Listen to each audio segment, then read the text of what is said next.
শুভরাত্রি বন্ধুরা। দুদিন ধরে অসম্ভব অসুস্থ, দুদিন ধরে প্রায় বেহুশ হয়ে পড়েছিলাম।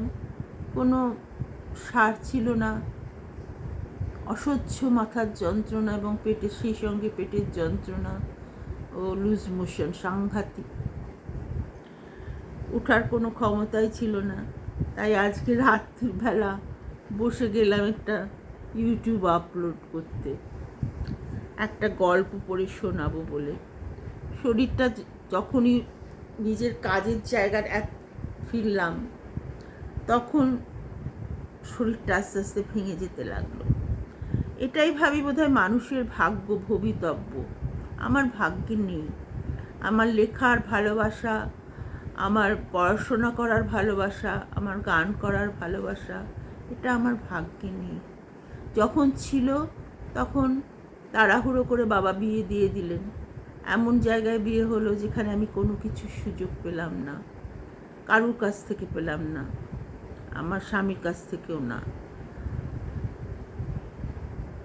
এখন সমস্ত কর্তব্য শেষ করে যখন নিজের জগৎটা একটু একটু করে গড়ে তুলছি, প্রায় 10 বছরের 12 বছর মতো যাত্রী বলতে পারেন। আমার বড় মেয়ে 2009 সালে দিল্লি স্কুল অফ ইকোনমিক্সে পড়তে যায় এবং ছোট মেয়ে 2011 সালে ক্রাইস্ট ইউনিভার্সিটি ব্যাঙ্গালোরে পড়তে যায়। তারপর আমি ফ্রি হই এবং ফ্রি হয়ে বুটিক করি, নিজে স্বনির্ভর হই। আমার বুটিক খুব রমরমেভাবে দাঁড়িয়েছিল, পারমিতা নিবেদন। অনেকে নাম শুনে থাকতে পারবেন হয়তো। সোমা লাহিড়ীর সঙ্গে সেই সূত্রে আমার পরিচয় এবং প্রত্যেক চতুষ্পর্ণীতে আর সুখী গৃহকোণে আমার প্রতিবেদন বেরোতো। এক একটা এক্সিবিশনে আমার 300-400 করে লোক হয়ে যেত। ভালো একটা রোজগার করেছিলাম। খুব মানে সংস্কারাচ্ছন্ন পরিবারে থেকে 2 মেয়েকে ওইভাবে মানুষ করে এবং নিজে স্বনির্ভর হওয়া খুব খুব সোজা কাজ ছিল না। কিন্তু কেউ বলতে পারবে না আমি কারুর কোনো কর্তব্য করিনি। আমি সবার সব কর্তব্য কিন্তু নীরবে করে গেছি। কিন্তু আমার কষ্টটা হয়, তার জন্য আমার কষ্ট নেই। কর্তব্য তো করতেই হবে। আমার নিজের বাবা মার কর্তব্য আমিই করেছি।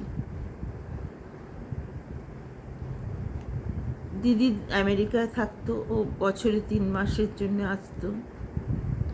থাকতো মানে এখনও আছে, আবার এসছে 1 মাসের জন্য আমাকে দেখতে। আমার শরীর খারাপ বলে মন খারাপ ভীষণ। আমার ওই আছে আমার বাপের বাড়ির দিক থেকে একমাত্র। ও আমার চেয়ে 10 বছরের বড়, আমার মায়ের মতো। তো ও এসছে। আমার স্কুলের কিছু বন্ধুরা, আমার পাড়ার বন্ধুরা অসম্ভব ভালোবাসে আমাকে। ওদের নিয়েই আমার এখন জগৎ। যাই হোক, ভগবান যেটা দিয়েছেন সেটা তো মেনে নিতেই হবে। যখন জগৎটাকে গড়ে তুলতে যাচ্ছিলাম, তখনই এমন একটা অসুখ করলো আমার, যে অসুখ সারবার নয়। তাই নিয়ে এগিয়ে চলেছি যতদূর পারি। যেদিন পারবো আপলোড করব, যেদিন পারবো না তোমরা একটু ক্ষমা করে নিও। বুঝবে আমি খুব অসুস্থ হয়েছি। আর আমাদের বন্ধুত্বটা যেন তাড়াতাড়ি হয়। প্রতিদিনের মতো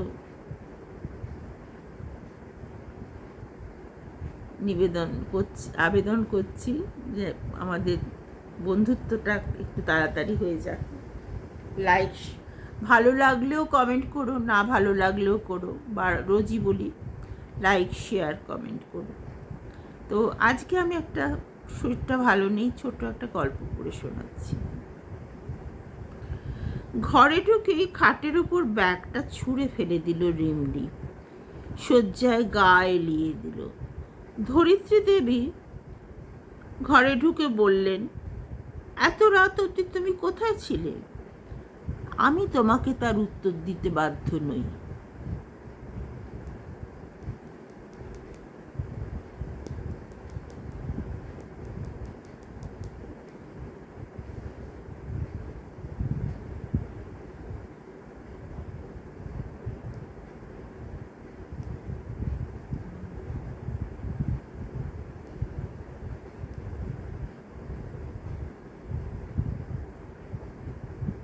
সরি, মাঝখানে একটু চলে গেছিলো।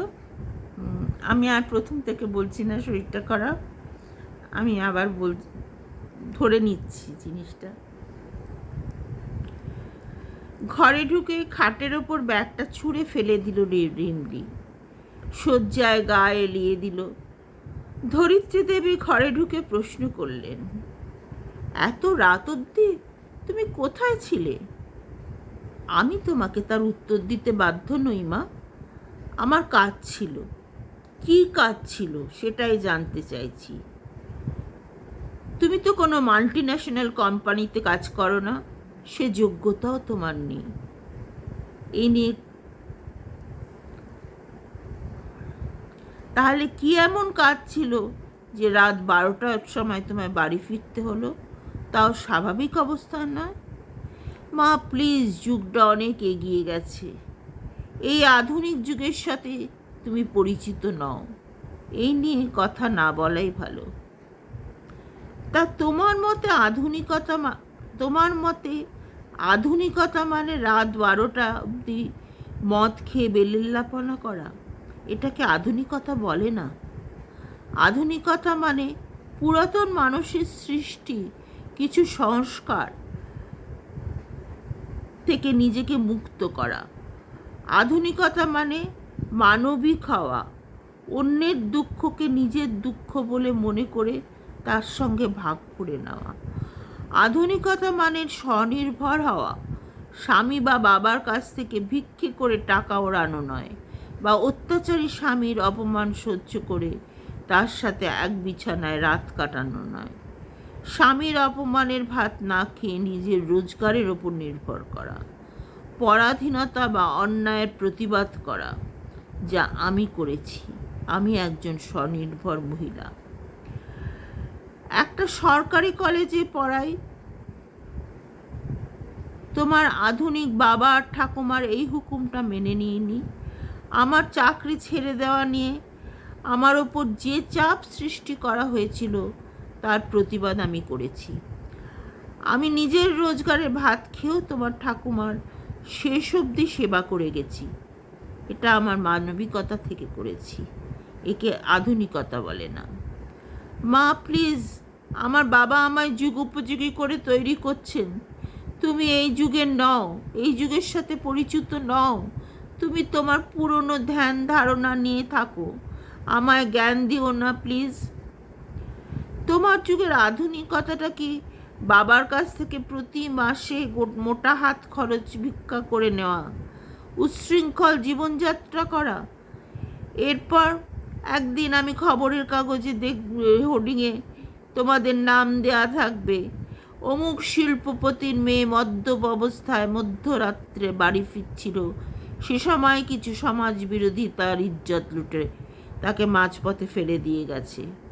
তোমার এই উচ্ছৃঙ্খলা আধুনিকতার দাম দিতে তখন পারবে তো? মা প্লিজ, আমি খুব টায়ার্ড, তুমি প্লিজ এখন যাও, তোমার কলেজের স্টুডেন্টদের লেকচার দিও, আমায় নয়। ধরিত্রী দেবী চলে আসেন তার ঘরে, ভাবেন এ কোন পথে যাচ্ছে তার একমাত্র আত্মজা, কি এর পরিণাম? উচ্ছৃঙ্খল বাপের রক্তটাই বইছে তার ধমনীতে। এর থেকে তাকে মুক্ত করা কি করে সম্ভব? এর বেশ কয়েক মাস পরে একদিন খবরের কাগজ থেকে দেখে স্তব্ধ হয়ে গেলেন তিনি।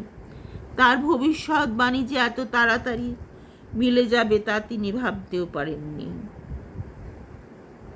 তার দু চোখে জলের ধারা। তিনি যে মা, এই সত্যটা অস্বীকার করবেন কি করে? তিনি তো ব্যর্থ হয়েছেন মেয়েকে উচ্ছৃঙ্খল আধুনিকতার শিকার থেকে মুক্ত করতে। এ দায় তিনি এড়াবেন কি করে?